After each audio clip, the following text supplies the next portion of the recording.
Samajwadi party के कद्दावर नेता आजम खान के बाद पश्चिमी यूपी में पार्टी के एक और नेता भगवत शरण गंगवार पर कानूनी शिकंजा कस गया है।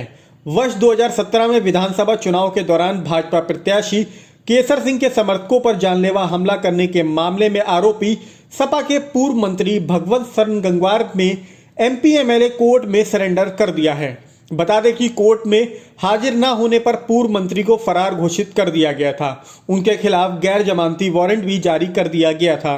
साथ ही उनके घर पर पुलिस ने नोटिस चस्पा कर दिया था, जिसके बाद गुरुवार को पूर्व मंत्री भगवत शरण गंगवार ने अपने अधिवक्ता भूपेंद्र सिंह भड़ाना के जरिए कोर्ट में सरेंडर किया है।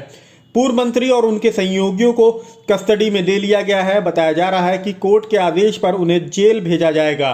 दरअसल 2017 विधानसभा चुनाव के दौरान नवाबगंज में सपा और भाजपा प्रत्याशियों के समर्थकों के बीच मारपीट हुई थी। जमकर लाठी डंडे चले थे और फायरिंग भी हुई थी। दोनों पक्षों ने एक दूसरे के खिलाफ हाफिजगंज थाने में एफआईआर दर्ज कराई थी।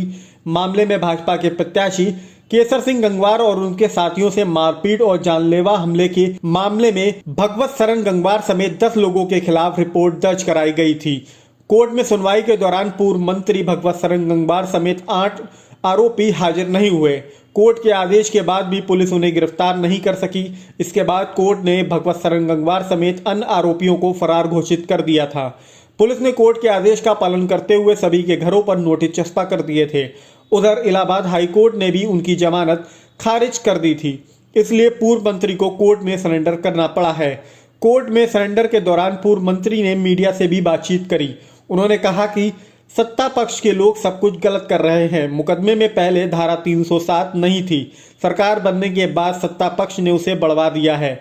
देखिए उनका क्या कहना है। एक पुराना मुकदमा था 2017 के चुनाव का सर, उसमें दोनों तरफ से एफआईआर लिखी गई थी, भाजपा के प्रत्याशी और हमारी तरफ से।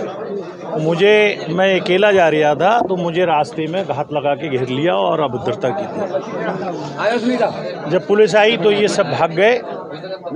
मैंने जाके हाफिजगंज में मुकदमा लिखाया और उसके बाद में सरकार बन गई तो इनने भी मुकदमा लिखा दिया, जिसमें मेरे खिलाफ 307 नहीं चार्जशीट लगी थी। लेकिन बाद में यानी उसी इंस्पेक्टर के पीलीभीत जाने के बाद में केस ट्रांसफ़र करा के 307 लगवा दी और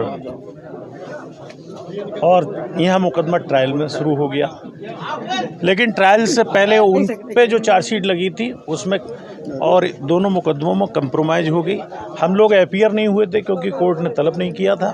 चार्जशीट उस समय तक आई नहीं थी और बाद में अपीयर होने के लिए आज आए। वैसे कंप्रोमाइज़ हो चुकी थी, इसलिए हाई कोर्ट गए। हाई कोर्ट से जमानत खारिज हो गई तो इसलिए आज आना पड़ा है। मेरा कहना बस एक ये है कि सत्ता पक्ष जो है आज की तारीख में सरकार है, ये लोग सारे गलत काम करते हैं। चार्जशीट 307 की नहीं थी और बाद में बढ़वा दी गई। ये भारतीय जनता पार्टी का सीधा सोच प्रतीत होता है। निश्चित रूप से एक नहीं अनेकों प्रकरण हैं और हम 10 लोग हैं। एक की पहले जमानत पुलिस ने पकड़ लिया था, उसकी जमानत हो गई थी और बाकी के आज सब हाजिर हो गए। आजम जी के बाद आपके ऊपर बड़ी कार्रवाई नहीं, आजम जी तो अभी परसों छत्तीसगढ़ में 36 लोगों को यहाँ छापे पड़े, जिसमें 10 लोगों को गिरफ्तार कर लिया गया। तो ये प्रताड़ित करने का तरीका है कि विपक्ष को बलपूर्वक ख़त्म कर दो, जिससे कि हमारे सामने कोई ना रहे।